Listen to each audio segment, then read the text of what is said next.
Gravar basicamente o seguinte. Olha só, galera, é o seguinte. Hoje a gente tá aqui num papo. A gente tava conversando aqui já faz uns 30 minutos, né, Léo? Acho que faz quase uma hora. Quase uma hora. Minha noção de tempo, quando se trata de conversa, ela vai pro espaço. Mas a gente tá conversando sobre questões, sobre o que é a base da gente, sobre pensar o futuro. Mas antes de a gente continuar, se você não é inscrito ainda, por favor, deixa o like aí, compartilha. E eu tenho certeza que esse papo vai mudar a sua percepção sobre o mundo. Não é porque é a gente, é porque por causa de quem a gente está lendo e a gente vai compartilhar com você hoje. Então, ativa o sininho, compartilhe com seus amigos, chame aí para assistir com você, porque eu acho que isso vai fazer muito sentido. Independente de qual área você queira atuar como desenhista, como ilustrador, independente de qual mercado, não importa. A gente está falando aqui de desenhar o futuro, que é a nossa principal hashtag. Desenhar o futuro. O que é que isso implica? Léo, fala dar um oi para a galera também aí. E aí, galera? Então, a gente, em lives, já de um tempo atrás, a gente colocou várias questões. A gente colocou, por exemplo, a necessidade de a gente pensar as mudanças que vão acontecer nos mercados e pensar essas mudanças com a preocupação de quê? De quais pilares a gente pode estabelecer de modo muito prático para já se preparar hoje para essas mudanças. Já a gente falou de alguns com versatilidade, né? Você lembra? Falou que versatilidade, inevitavelmente, vai ser um valor não apenas na área do desenho em si, mas de qualquer mercado. Eu acho que o profissional do futuro tem que ser versátil em diversas áreas diferentes, né? Tipo, uma coisa até que a gente conversou mais cedo, que era a questão de a gente vai entrar num modelo de trabalho que vai ser fazer bicos, né? Exatamente. Né? Bicos constantes. Bicos constantes, né? Exatamente. Tipo, as profissões, vão surgir novas profissões e de repente elas vão desaparecer. Exatamente. E aqui, para você se contextualizar, se você está caindo de paraquedas aqui, não viu lives anteriores a gente nem nada, o que é que eu queria te colocar? A minha hashtag Desenhar o Futuro, eu só criei agora, né? Mas ela começou em 2017. Mais precisamente em 2016. O que aconteceu em 2016? Eu ouvi uma narrativa sobre a história pernambucana, me apaixonei por essa narrativa, não uma narrativa inventiva, de fato histórica, o que aconteceu desde a Revolução de 1817, os próximos 20, 30 anos aí depois até 48, e como esse ciclo de revoluções, a partir de 2017, ele estaria começando a ser relembrado. E a partir dali foi que eu criei um projeto independente, mas o ponto central a partir daí eu fui levado para o Porto Digital do Recife, onde eu conheci Cláudio Marinho, fundador do Porto Digital, e conheci todo o universo sobre tecnologias, futurismo e tudo mais. Dali por diante eu saí com uma noção explosiva na cabeça do que era Vale do Silício, que eu não sabia o que era antes, e centenas de assuntos para estudar. Dali eu já disse, uau, comecei a estudar, por exemplo, a começar pelo Elon Musk, começar, por exemplo, por estudar o trabalho do Ray Kurzweil sobre os fundadores da Singularity, por exemplo, University. Quando eu comecei a ver tudo isso, ver os trabalhos de contraposição de ideias, né, como do Gerald Lemire, como Who Owns the Future, que é A Quem Pertence o Futuro, como também do Nick Bostrom, que é um professor inglês e tudo mais. Tudo aquilo explodiu minha mente e eu disse, isso vai mudar tudo com relação à profissão do desenhista. Sim. De tudo, de todas as profissões, mas também do desenhista, ainda que seja uma das profissões que se vê como salvaguardada pelo fato de que vai ter a ver com a criatividade, e a criatividade vai ter um espaço mais distante para a singularidade. Tem um tempo de vida útil ainda maior, né, no caso.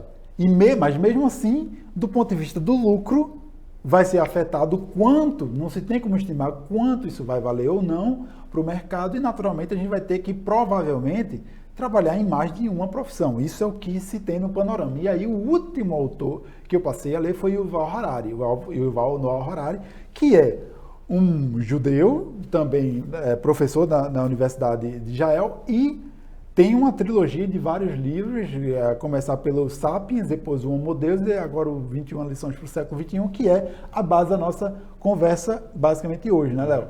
E aí o que é que ele coloca lá como ponto central?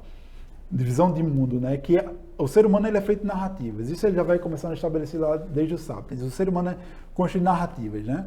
a partir das narrativas, seja religiosa, política, econômica e tal, é que as sociedades se reorganizam.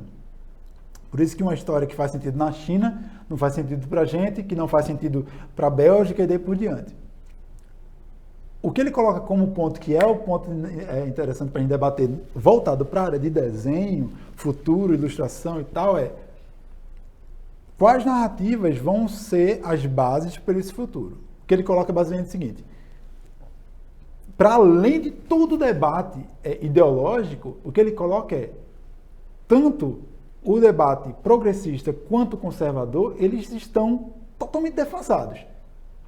E defasados do ponto de vista de que, quando você vai para o lado do conservadorismo ou da parte da econômico liberal ou capitalista e tudo mais, a questão é o que você vai fazer quando os seres humanos forem desnecessários para as grandes indústrias, como estão sendo cada vez mais. A narrativa de que o capitalismo é a única forma da gente conseguir lidar com o mundo, ter emprego, ter renda, ter equilíbrio social e tudo mais, se desmonta aí. Isso é um problema que já existe desde a Revolução Industrial, praticamente, né? Exatamente. As profissões vão surgindo e, ao mesmo tempo, se cria um processo de automatização tal, que agiliza processos, mas ao mesmo tempo você perde emprego, né? Você tem uma geração de emprego e vai. E aí por conta disso, vão sendo gerados novos empregos, novas necessidades e tal, mas o ritmo disso está cada vez mais frenético, né? Exatamente. Então, para além de qualquer debate no ponto de vista político ou ideológico, ele coloca de modo muito humano a real. A real é que, muito provavelmente, não vai ter emprego para muita gente. Isso daí para quem lê o livro, é desconcertante, é apavorante. Os primeiros 2 capítulos são desconcertantes, depois ele vai trabalhando algumas soluções. Agora, a questão principal que a gente pode pensar é o seguinte: quanto tempo a gente tem? Né? Que é uma das coisas, né? O problema, acho que não é nem a gente pensar muito quanto tempo a gente tem, mas o que a gente já está fazendo. Não, o que a gente já está fazendo para se preparar para isso. Isso, pronto. Então vamos lá. O que a gente está fazendo agora? Isso. Como é que a gente pode, hoje, de modo prático, já se posicionar para esse futuro, para desenhar o futuro. Isso. O nosso futuro, o seu futuro. Então, uma das coisas que eu coloco, voltando ao ponto da versatilidade, se a gente vai ter mudanças no mercado, do ponto de vista econômico, social e tudo mais, que a gente não tem como prever, mas a gente tem salvaguardado um mínimo sobre que a possibilidade de sobreviver como ilustrador vai existir, o que a gente pode fazer é pensar no seguinte: hoje eu ainda tenho uma possibilidade de gerar riqueza como ilustrador. Isso. Esse é o primeiro ponto. E a gente vê isso, obviamente, por exemplo, um exemplo bem simples, tá? Gabriel Piccolo é um dos grandes exemplos que eu gosto de citar. Gabriel Piccolo começou aí basicamente em 2013, 2014, a produzir o trabalho dele com uma consistência absurda, e até o ano passado foi e lançou o Icarus and the Sun, que arrecadou mais de 2 milhões, né? Isso de reais. Isso é uma pessoa, um artista. Você pode dizer, é um case. Vamos lá. Um case, eu costumo dizer que um case, geralmente a gente usa essa palavra para dizer, não se repete. E aí o que eu queria colocar é, de fato, será que não se repete? Entende? Rapaz, eu acho, digamos, vamos supor que não se repita, mas dá para chegar muito próximo. Eu diria mais do que isso, Léo. Eu diria que não só dá para repetir, como dá para ir muito além. Vou dizer um caso também. Com certeza, dá para ir muito além, porque é só analisar, é só a pessoa realmente saber parar, saber fazer análise de todo o processo, o que foi, o que deu certo, quais foram os possíveis, digamos, os furos, o que a gente pode aqui fazer de melhor com base nisso aqui que foi feito. Exatamente. Realmente dá para... Então, e você me trouxe um outro cara que é o Ethan Van Sciver, que independente também da questão política, ideológica, o que eu quero colocar é o seguinte: o cara fez mais de $1 milhão com projeto. Mais de uma vez. Mais de uma vez. Mais de uma vez. E isso dependeu de quê? na sua visão, Léo? Digamos assim, coloca alguns pontos. Primeiro ponto, o que, é que você acha o primeiro ponto mais importante que esses caras fizeram? Rapaz, eu acho que ele soube fazer uma boa leitura do mercado. Acho que isso foi um ponto decisivo assim no que ele fez, porque ele trouxe um produto. Se você parar para ver, o produto dele é o Cyberfrog, né? Sim. Se você pegar somente pela essência, assim, beleza, é um sapo cibernético. Sim.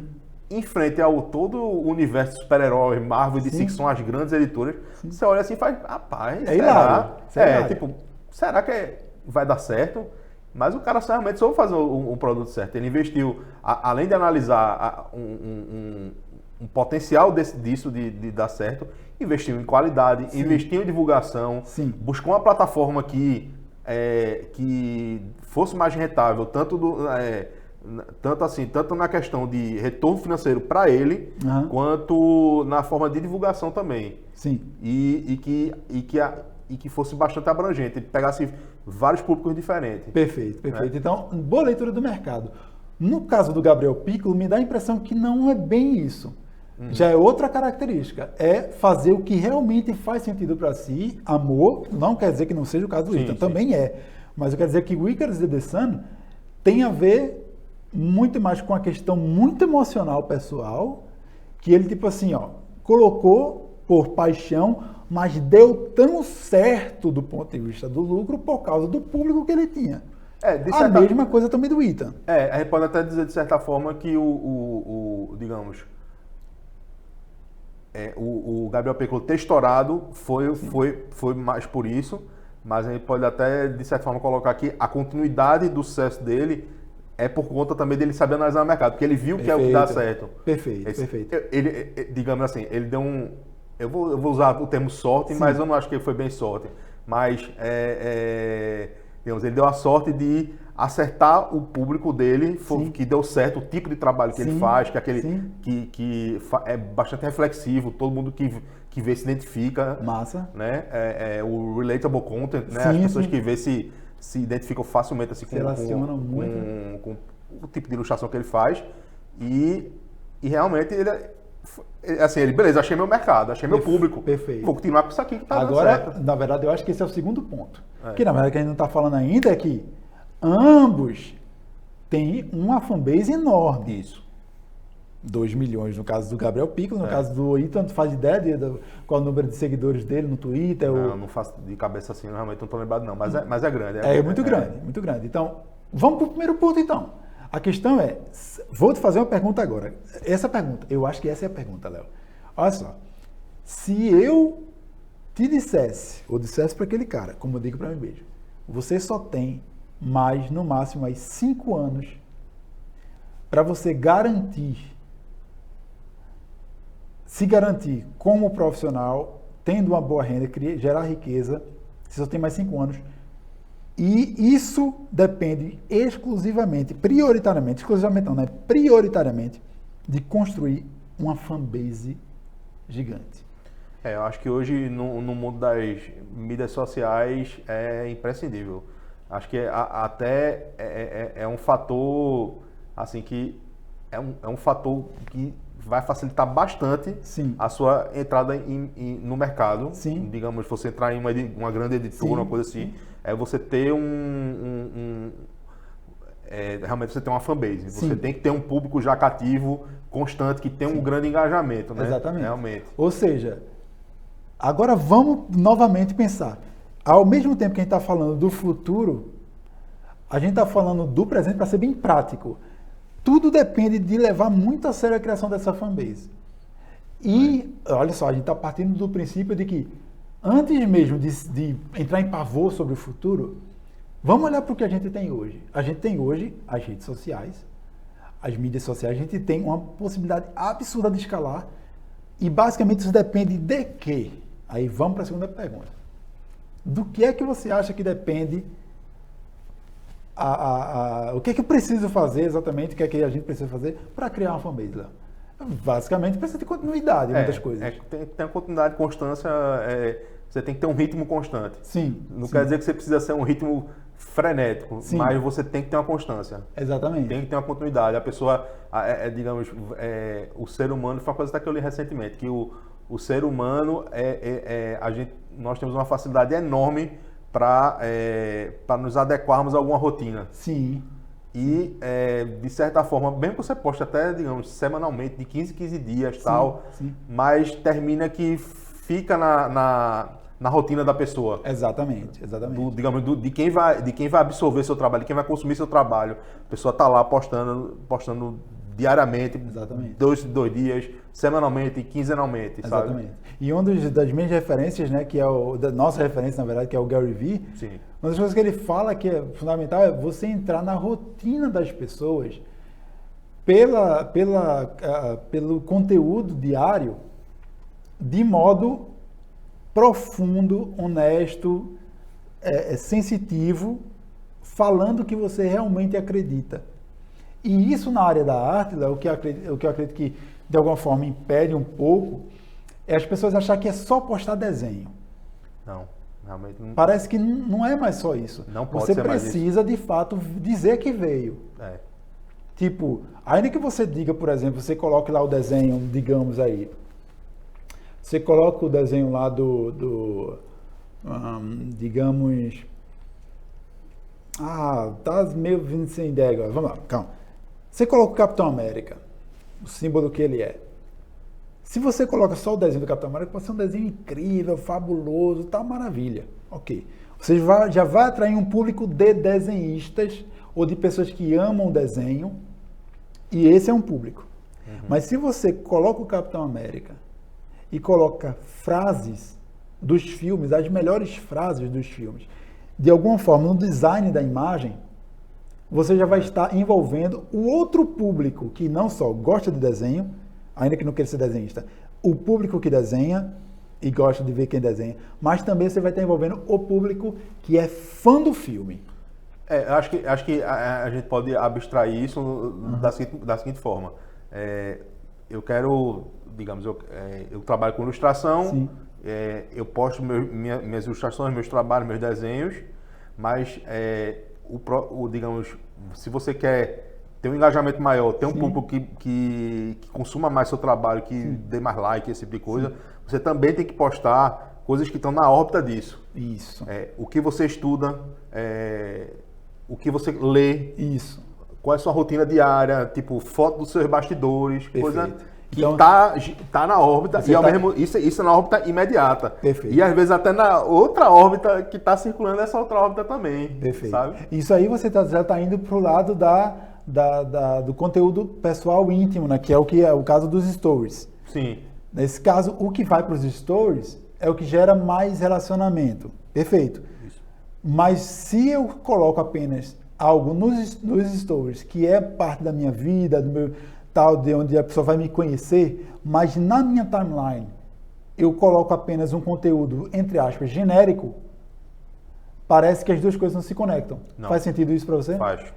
Eu acho que tem que tem que chegar no equilíbrio em relação a isso. O que você posta nos stories, do seu dia a dia, o que você posta da sua vida pessoal íntima, ela reflita também, essa sensibilidade da sua vida, ela reflita também na arte que você faz. Isso. Eu acho que tem que ser assim.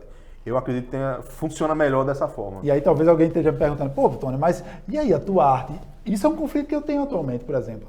Eu tenho essa noção de que o que eu produzo, ele assambarca apenas um público muito pequeno, que é o público fã dos quadrinhos, fã dos personagens, mas que ele não traduz nem de longe, a minha como pessoa, as coisas que eu penso, as coisas que eu acredito, as reflexões. Por exemplo, eu como pessoa sou extremamente melancólico.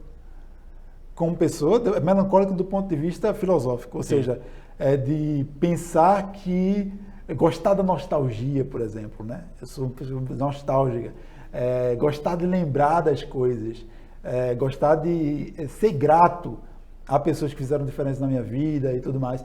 E isso vai pouco para o meu trabalho. Do outro lado, eu sou extremamente, não digamos ansioso, porque eu não fico ansioso com o futuro exatamente, mas eu gosto muito de pensar no outro futuro.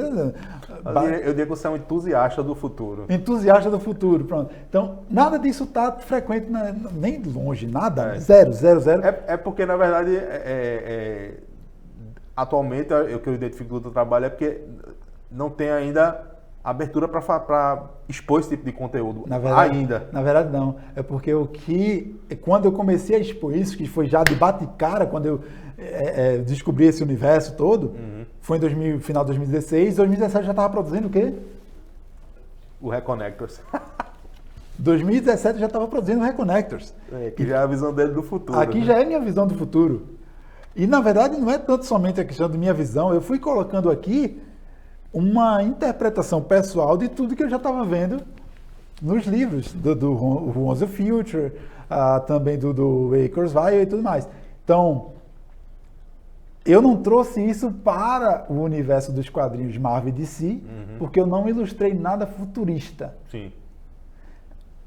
Mas eu posso trabalhar dentro das esquetes e tudo mais, e devo fazer isso futuramente, e colocar na minha timeline. Então, aqui basicamente eu estou falando uma coisa que eu já refleti, já tenho claro. Mas no momento, minha prioridade, por exemplo, é postar conteúdo de modo técnico. Eu acho que até isso que tu falou que tu quer mostrar nos teus trabalhos, Sim. nos teus esquetes, nos teus estudos, é uma forma de você também linkar o que você produz com a sua órbita. Exatamente. Na verdade, você vai estar, ao invés de você estar mostrando na sua órbita o relacionado Sim. ao produto que você produz, é o contrário. Você vai mostrar no produto que você produz o que lhe influencia, Exatamente. o que está lá circulando na sua órbita. Perfeito, exatamente. É um link, né? É um check-in. Um está alimentando o outro. Exatamente, é um check-in. Mas aí vamos voltar para o dilema da galera. Qual é o dilema da galera ali? Eu tenho certeza que muita gente já talvez esteja até assistindo o vídeo, talvez nem esperar terminar, já vai comentar e dizer o seguinte: tá, mas eu ainda estou aprendendo. Como assim postar diariamente? Como assim mostrar quem eu sou? Como assim envolver meu público? Como assim? Eu estou começando agora. Então, eu acho que nesse caso, um dos grandes dilemas que eu já quero de alguma forma responder, que muita gente já me pergunta isso, há formas de você, mesmo como estudante iniciante, você se mostrar diariamente como um estudante, mas trazer algo de valor para o público que possivelmente vai lhe seguir, do ponto de vista do estudante. Então, a questão é, se você apenas estuda e não compartilha, por exemplo, o seu dia a dia dos livros que você está estudando, você já está perdendo a oportunidade de se conectar a pessoas que também estão estudando. Primeiro ponto. E até uma forma de você já ir se preparando também para o que está chegando aí na frente, né? Exatamente. Porque eu acho que o profissional em qualquer área hoje não tem como escapar de não estar postando em rede social. Exatamente. Hoje está sendo uma questão até de sobrevivência profissional. Exatamente. Agora, eu já queria que a gente começasse a concluir, Léo, aqui, mas talvez até agora a gente conversou de modo tranquilo, como se fosse uma live. Agora, nesse momento, eu quero colocar tipo uma bateria de coisas bem rápidas para a gente finalizar e para colocar pessoal. E aí eu queria teu olhar, tua crítica. Basicamente, quais seriam os outros pontos? A gente falou aqui do ponto que a gente escorreu lento, mas eu acho que isso aqui é o ponto essencial. É você saber que, cara, se você tem um tempo,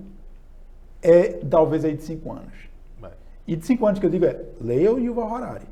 Leia esses livros, Who Wants the Future, do Gerald Lamire. E esse tipo de trabalho das redes sociais é para ser feito agora. E aí a questão, já estou respondendo, se você está começando, seja lá o que você estiver fazendo. Se é estudar, se coloque como um estudante influencer. Influência que eu digo compartilhe com suas dificuldades, coloque lá diariamente, coloque os livros que você está lendo, os que você está fazendo. O que você descobriu de novidade também. O que você descobriu de novidade, peça dicas de profissionais faça o que você mais gostaria de fazer de modo honesto, mas coloque. Basicamente, essa é a regra. E aí, para os outros níveis, tá no nível médio, melhor ainda. É basicamente isso, velho. A quantidade se você tem uma chance, ponto. Se você tem uma chance de criar uma fanbase, com postagem diária, relacionamento, colocar quem você é, o que você gosta, as suas preocupações, se colocar como pessoa e não ficar apenas no feijão com arroz. Porque se você se coloca de modo, tipo, tá aqui, não, coloque realmente o que você está pensando. Basicamente, se você hoje em dia se focar só em ser um estudante que compartilha livros de desenho, você já está num nível bem avançado, né, Léo? Porque a maioria está estudando, não compartilha nada, nem lê. né? Não, existem até alguns, a gente pode até citar, por exemplo, o Parca Blogs, Sim, que é o cara faz o sucesso dele, tipo, o blog dele é basicamente de resenha de livros, olha isso. né? O cara é especializado Aham. em fazer resenha de livros relacionados a arte, design, produtos, materiais de desenho, tal. Então, ou seja, a gente já está dizendo que o que a gente está comentando aqui já tem mais exemplos, já tem vários Já exemplos. tem muitos exemplos. Parca Blog é um deles. É. Você pode encontrar muitos outros. Mas vamos lá, o ponto que eu queria colocar é a bateria, tá? A bateria, depois de você pensar na fanbase, a questão é desenvolvimento, quando você está no começo, médio ou mesmo avançado, a questão mais importante para mim, Léo, o que eu vejo é exatamente qual é o conteúdo que você de fato vai colocar como principal narrativa da sua arte. O que eu quero dizer com isso? Tanto o Ethan Van Sciver quanto o Gabriel Piccolo têm linhas muito claras de conteúdo. Sim. O Cyberfrog ele tem uma preocupação óbvia ali sobre questão de futurologia, mas ao mesmo tempo ter descontração, ao mesmo tempo ter reflexão sobre o que é o ser humano daí por diante. O Gabriel Piccolo já vem com uma carga emocional enorme sobre romance, sobre dilema sobre amizade, sobre o valor da amizade nas artes, sobre o valor dessa geração, que agora é colocado como geração X, não, já é a Z, né? É a Z agora. Que é a Centennials, né? E também um pouco da Millennials, que é relacionamento, que é selfie e tal, lifestyle.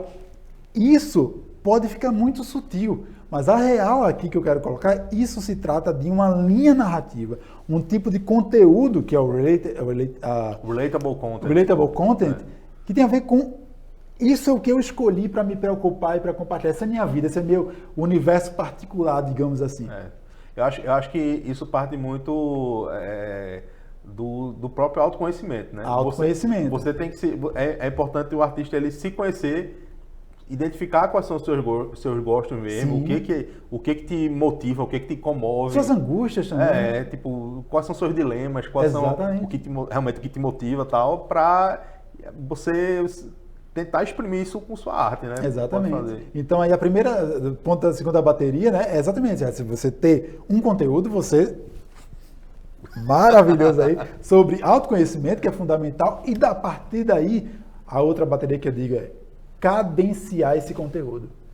Só cadenciar esse conteúdo já é uma mega bateria, porque por exemplo, se você gosta de sci-fi, cara, é impressionante a quantidade de conteúdo que você pode discorrer em cima do sci-fi. Se você gosta do steampunk, bateria não, você pode começar, por exemplo, fazendo só personagens femininas, depois personagens femininos. Você pode cadenciar, por exemplo, colocando primeiro personagem, depois personagens e cenário, depois personagem e cenário e invenções. Você pode criar uma agenda desse conteúdo para ser colocado de modo em evolução, digamos assim.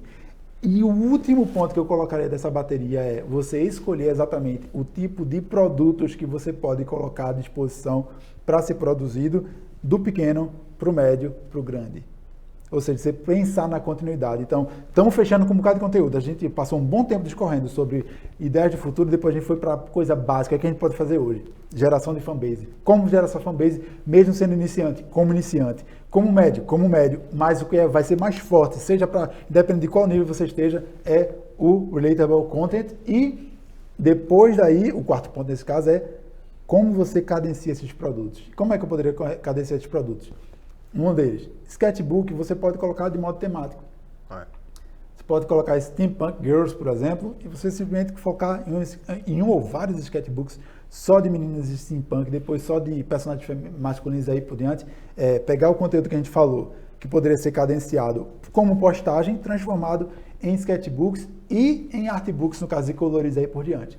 O que é uma coisa que a gente vê muito, que acontece, que até é recente agora, e que se repete em vários anos, no Inktober, por exemplo, Isso. e vários artistas, o que é que eles costumam fazer? Para quem não sabe, o Inktober é uma hashtag que foi criada, Isso. é um movimento de todos os dias de outubro se desenha, faz um desenho arte finalizado. Aí tem muitos artistas que fazem duas coisas. Uma coletam todos esses desenhos e transformam em um livro e vendem. E outros vendem as artes originais, fazem um trabalho mais rebuscado e colocam depois à venda. Todos os desenhos que eu produzi, os 30 ou 31, não sei quanto Sim. ideia agora de cabeça. Isso. Todos os desenhos que eu produzi estão à venda aqui. Checa lá meu eBay. Perfeito, Sabe? perfeito. Ou seja, algo muito prático. A gente vai falar em outras lives também de futuro. Vamos voltar no final só um pouquinho para deixar você mais nervoso. Mas, por final, o que a gente está querendo colocar aqui é o seguinte, gente.